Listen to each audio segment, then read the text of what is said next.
most accurate four-zone weather with Chief Meteorologist Chris Suchan.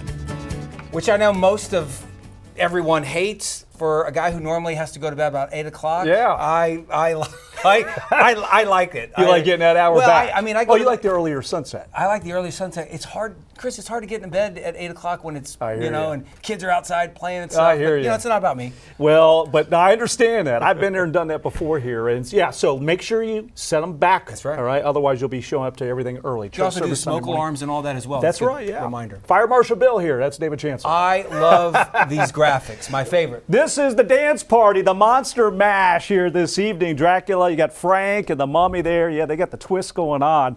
64 degrees this evening at 8 o'clock. So, yeah, we are really looking good. Four-zone weather watchers checking in from Dave Tallboy's Rogers Ranch, 75. Joseph out there, Gillette, 78. Edwin Garcia in Westhoff, 78 degrees. And here you can see from Lakey to Eagle Pass, down into Cotulla, where it's just up to 81.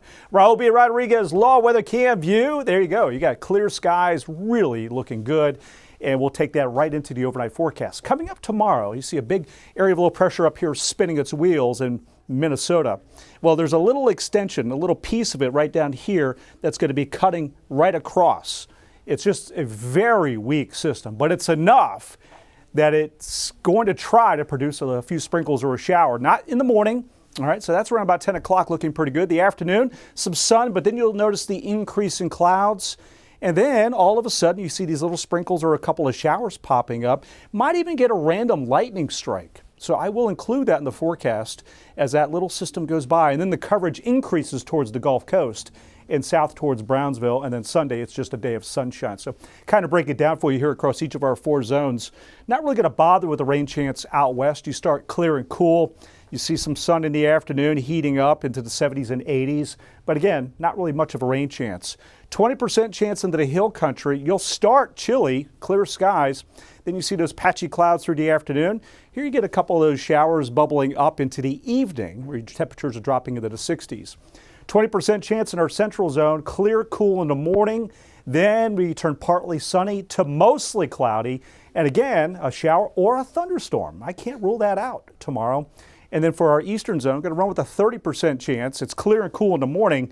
You see into the afternoon, it turns partly sunny. And then here you get a couple of them that do move by. Now, if you're lucky enough to see one, because most of us are not going to see rain, there you see how much rain we would see here. It kind of gives you a little bit of an idea. So the weekend plans, many of you are going to be outdoors. Again, just a 20% chance late Saturday, no chance on Sunday.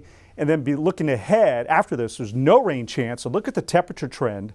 It is going up into the 80s as we look out 10 days here. So enjoy these days in the 70s while we have them. And then there are more cold fronts down the road, but this 7-day forecast is going to start to get a little toasty later next week. Again, the clocks fall back 1 hour Saturday night before you go to bed.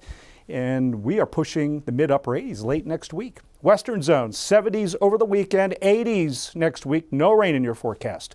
Hill country, it's a 20% chance tomorrow as skies turn mostly cloudy later in the day. And in our eastern zone, a 30% rain chance for tomorrow. Guys, back over to you. All right, Chris.